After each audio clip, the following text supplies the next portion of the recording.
മംഗലം MLA പ്രിയപ്പെട്ട Antony John ഉൾപ്പെടെയുള്ള ഇവിടെയായിരിക്കുന്ന ബഹുമാനപ്പെട്ട മതമേലധ്യക്ഷന്മാർ, വിവിധ രാഷ്ട്രീയ കക്ഷികളിലെ പ്രിയപ്പെട്ട നേതാക്കൾ, സാമൂഹിക പ്രവർത്തകർ, ഏറെ ഹൃദയ വേദനയോടുകൂടി ഇവിടെയായിരിക്കുന്ന മുള്ളരിങ്ങാട്ടെ പ്രിയപ്പെട്ടവരെ, പ്രിയപ്പെട്ട വനം വകുപ്പിലെ ലാത്തിയും ഹെൽമറ്റും പിടിച്ചു നിൽക്കുന്ന ഉദ്യോഗസ്ഥന്മാര്, ഞങ്ങളിവിടെ പ്രിയപ്പെട്ട അമറിന്റെ കബറടക്കവും കഴിഞ്ഞ്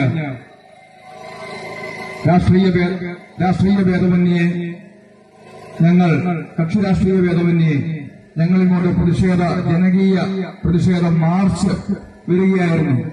അതിന്റെ വീഡിയോയും ഓഡിയോയും എല്ലാം എല്ലാ ചാനലുകളിലും മാധ്യമങ്ങളിലുമുണ്ട്. പ്രകോപനപരമായ ഒരു മുദ്രാവാക്യവും നിങ്ങൾക്കെതിരെ വിളിച്ചിട്ടില്ല.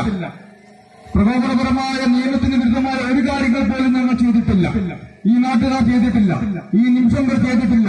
സമാധാനപരമായി പ്രിയപ്പെട്ട അമറിന്റെ കബറത്തിൽ നിന്നും ഈ സെക്ഷൻ ഓഫീസ് വരെ വന്ന ഞങ്ങളെ പ്രതിരോധിക്കുവാനായിട്ട് നിങ്ങൾ എടുത്ത ഈ ഹെൽമറ്റിന്റെയും ലാത്തിയുടെയും പ്രതിരോധ മുറയെങ്കിലും ആ ആനയെ തടുക്കുവാനെത്തിരുന്നെങ്കിൽ അമറിന് നമ്മുടെ ഇവിടെ ഉണ്ടാകുമായിരുന്നു.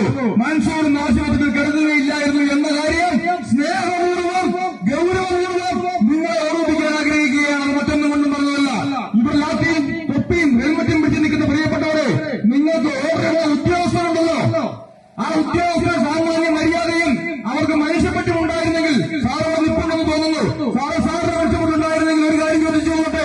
ഇവർ സംസാരിച്ച ഈ നാട്ടുകാരായ മുള്ളരിങ്ങാടുകാരായ വിവിധ രാഷ്ട്രീയ പാർട്ടികളിലെ ആളുകൾ പറയുകയുണ്ടായി, ആന ഇറങ്ങിയപ്പോൾ ഞങ്ങൾ എന്ന് പറഞ്ഞിരുന്നു, ഇവിടുത്തെ യുവാക്കൾ എന്ന് പറഞ്ഞിരുന്നു, ASK എന്ന പേരുള്ള സംഘടന ഇവിടെ രൂപീകരിക്കപ്പെട്ടിരുന്നു.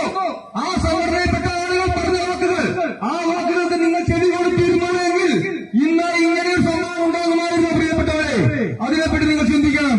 ഈ ജനങ്ങളുടെ കണ്ണുനീർ, ഇന്നലെ ആ പ്രിയപ്പെട്ടവൻ നമ്മിൽ നിന്ന് പോയിട്ട് അത് 24 മണിക്കൂറായിട്ടില്ല. ഈ നാട്ടുകാരുടെ വേദന ഇവർ രാവിലെ എത്തിയപ്പോൾ പ്രിയപ്പെട്ട മന്ത്രിയോടൊപ്പം മന്ത്രിയായിരുന്ന സമയത്ത് ഇവിടെ എത്തിയപ്പോൾ മനസ്സിലായ കാര്യമുണ്ട്. ഈ പ്രിയപ്പെട്ടവർ അദ്ദേഹത്തിന്റെയും വിവിധങ്ങളായ MPയുടെയും MLAമാരുടെയും എല്ലാം കൈപിടിച്ചുകൊണ്ട് ഞങ്ങൾക്ക് ജീവിക്കണം സാറേ, ഞങ്ങൾ ജനിച്ച മണ്ണായത്, ഞങ്ങൾക്ക് ജീവിക്കണം, ഈ നാട്ടിൽ സ്വൈര്യപൂർവ്വം ജീവിക്കണമെന്ന് അവർ പറയുകയുണ്ടായി. അതിന് പരിഹാരം കാണാൻ നിങ്ങൾക്ക് പറ്റുമോ? എല്ലാവരെയും അവർക്ക് ആക്ഷേപിക്കുവാൻ ആഗ്രഹിക്കുന്നില്ല. എങ്കിലും ചോദിക്കുമോ, നിങ്ങൾക്ക് പരിഹാരം കാണുവാൻ പറ്റുമോ ഇല്ലയോ? പറയാം. ചങ്കിൽ തൊട്ടുപറ, പറ്റുമോ ഇല്ലയോ? ഇല്ലെങ്കിൽ വലിച്ചെറിഞ്ഞു പോകണം. പരിപാടി നോക്കണം. ഇവിടെ ഫെൻസിംഗ് വേണം, പഞ്ചു കുടിക്കണം, വേലി കെട്ടണം.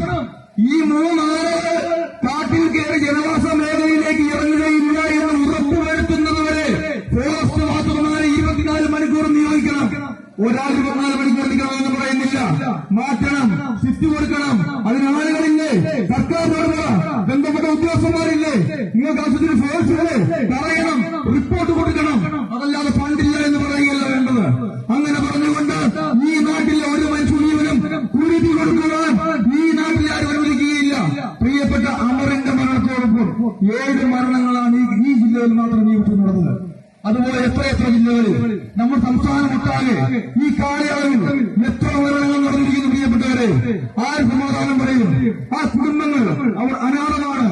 ജനാധിപത്യ രാജ്യമായ ഇന്ത്യയിൽ ജനങ്ങൾക്ക് ജീവിക്കുവാനുള്ള അവകാശം നിഷേധിക്കപ്പെട്ട സാഹചര്യം സംജാതമാകുന്ന രീതിയിലേക്ക് കാര്യങ്ങൾ വന്നിരിക്കുന്നു. ഇത് എവിടെ എത്തി നിൽക്കും? എവിടെ പോയി നിൽക്കും? ഞങ്ങൾ എങ്ങനെ സ്വസ്ഥമായി ജീവിക്കും? ഈ നാട്ടിലെ സാധാരണക്കാരായ കുഞ്ഞുമക്കൾ അവർ എങ്ങനെ ജീവിക്കും? ഇതിന്റെ പരിപൂർണമായ ഉത്തരവാദിത്വം നിങ്ങൾക്ക് മാത്രമാണെന്ന് പറയുന്നില്ല. ഉത്തരവാദിത്തപ്പെട്ട ജനപ്രതിനിധികൾ ഈ നാട്ടിലെ കാര്യങ്ങളെപ്പറ്റി ബോധവാന്മാരായപ്പോൾ അടിയന്തരമായി യുദ്ധകാല അടിസ്ഥാനത്തിൽ തന്നെ പ്രാഥമിക പരിഗണന നൽകിക്കൊണ്ട് തന്നെ ജനവാസ മേഖലയിലേക്ക് വന്യജീവികൾ ഇറങ്ങാതിരിക്കുവാനുള്ള നടപടിക്രമങ്ങൾ ചെയ്യണമായിരുന്നു. അതിൽ വീഴ്ച വന്നിട്ടുണ്ടെന്ന് തന്നെയാണ് ഇവിടെ പറയുവാനുള്ളത്.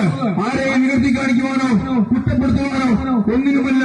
പക്ഷേ ഇനിയൊരു മരണം നമ്മുടെ ജില്ലയിലോ ഈ സംസ്ഥാനത്തോ ഉണ്ടായിക്കൂടാ. ഈ മുറിവുറവുകളോടൊപ്പം ഒരു മരണം കൂടി നമ്മൾ താങ്ങാനാവുകയില്ല.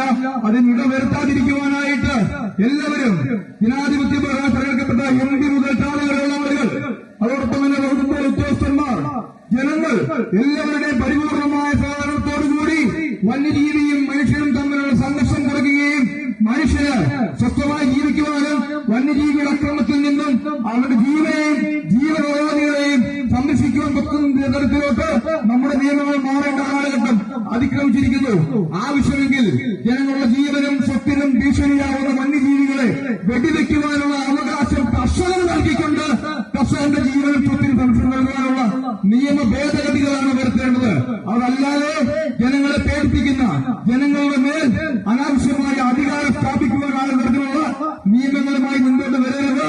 അത്തരം കാര്യങ്ങൾക്കെതിരെ ശക്തമായ ജനകീയ പ്രതിഷേധം ഈ ജില്ലയിൽ എന്താണ് കേരള കോൺഗ്രസ് കമ്മിറ്റിയുടെ ഭാഗത്തു നിന്നുമുണ്ടാവും എന്ന് മാത്രം സൂചിപ്പിച്ചുകൊണ്ട് പ്രിയപ്പെട്ട അമരന് ഒരിക്കൽ കൂടി ആദരാഞ്ജലി അർപ്പിച്ചുകൊണ്ട് എന്റെ വാക്കുകൾ നിർത്തുന്നു.